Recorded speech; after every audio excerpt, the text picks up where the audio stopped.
Introdução. No Evangelho de João, capítulo 1, encontramos uma das declarações mais profundas da Bíblia. No princípio era o Verbo, e o Verbo estava com Deus, e o Verbo era Deus.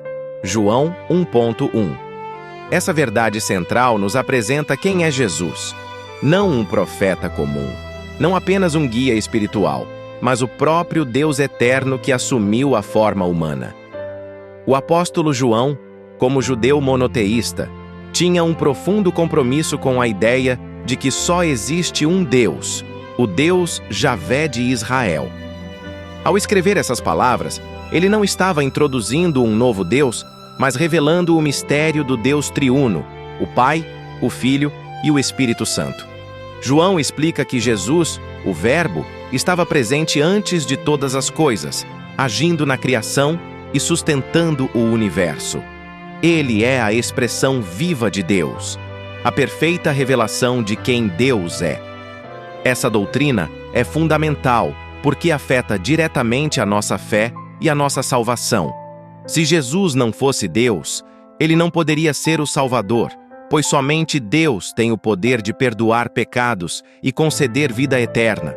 Portanto, compreender a divindade de Cristo é essencial para viver uma vida cristã autêntica. Tópico 1. A doutrina bíblica da divindade de Jesus. As Escrituras não deixam dúvidas sobre a divindade de Jesus.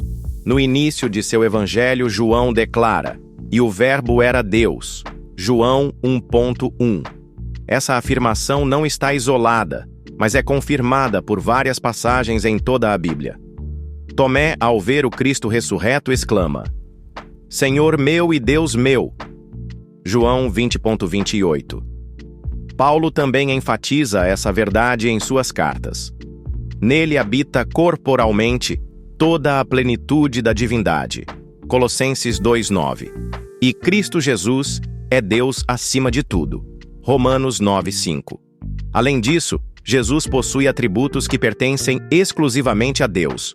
Onipotência. Ele declara: "Toda a autoridade me foi dada no céu e na terra."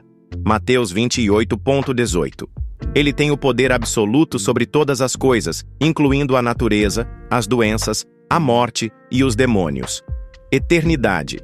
Jesus é o Pai da eternidade. Isaías 9.6. E João reafirma isso ao dizer: "No princípio era o Verbo." João 1.1. Ele não foi criado, mas sempre existiu com o Pai. Onipresença. Jesus está presente em todos os lugares.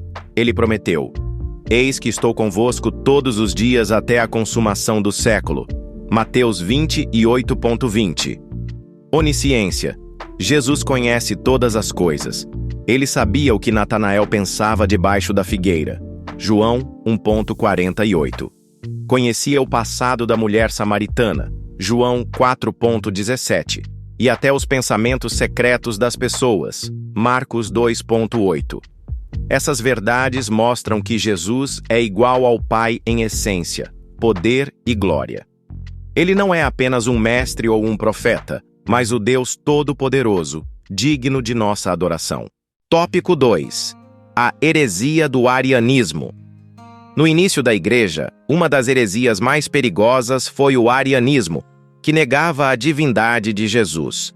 Liderado por Ário em Alexandria, no ano 318 d.C., esse movimento afirmava que Jesus não era eterno, mas uma criatura criada por Deus, uma espécie de Deus de segunda categoria. Eles diziam que houve um tempo em que o Filho não existia. Ário e seus seguidores utilizavam trechos da Bíblia fora de contexto, como Provérbios 8.22 e Colossenses 1.15, para justificar suas crenças. Porém, essas interpretações foram rejeitadas no Concílio de Niceia, em 325 d.C. Ali, os líderes da Igreja reafirmaram que Jesus é Deus de Deus, luz de luz, verdadeiro Deus de verdadeiro Deus. A palavra primogênito, usada em Colossenses 1.15, não significa que Jesus foi criado, mas sim que ele tem a preeminência sobre toda a criação. O termo grego prototokos refere-se à posição de honra, não à criação.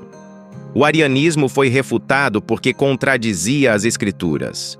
Jesus mesmo afirmou: "Eu e o Pai somos um", João 10,30. E em João 8,58, ele declarou: "Antes que Abraão existisse, eu sou", identificando-se com o nome divino que Deus revelou a Moisés em Êxodo 3,14. Portanto, negar a eternidade de Jesus é negar a essência do cristianismo, pois nossa fé depende de quem Ele é, Deus eterno e Salvador. Tópico 3. Implicações atuais. Ainda hoje muitas religiões e movimentos negam a divindade de Jesus. As Testemunhas de Jeová, por exemplo, usam uma tradução distorcida da Bíblia, chamada Tradução do Novo Mundo, para sustentar que Jesus não é Deus. Em João 1,1, em vez de traduzirem "e o Verbo era Deus", eles alteram o texto para "e o Verbo era um Deus", colocando Jesus como um ser inferior. Essa adulteração não tem base no texto original grego. Outro exemplo são os movimentos orientais, como o Hare Krishna, que veem Jesus apenas como um guia espiritual.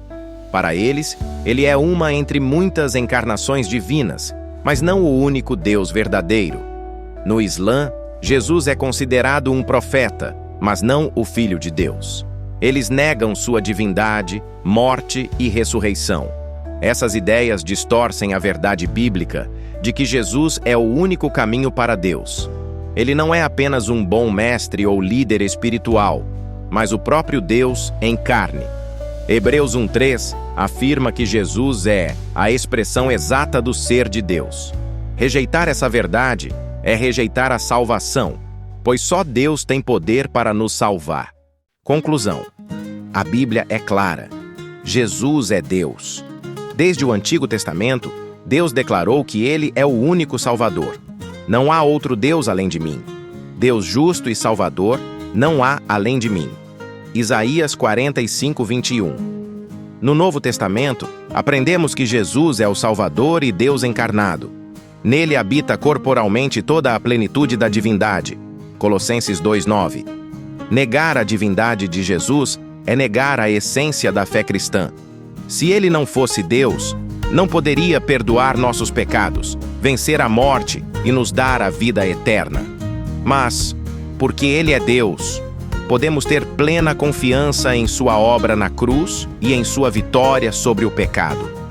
Essa verdade deve impactar profundamente nossa vida. Reconhecer Jesus como Deus transforma nossa adoração, nossa confiança e nosso relacionamento com Ele. Adore a Jesus como o Deus eterno, confie nele em todas as circunstâncias e viva para glorificá-lo, pois ele é digno de toda honra, glória e louvor.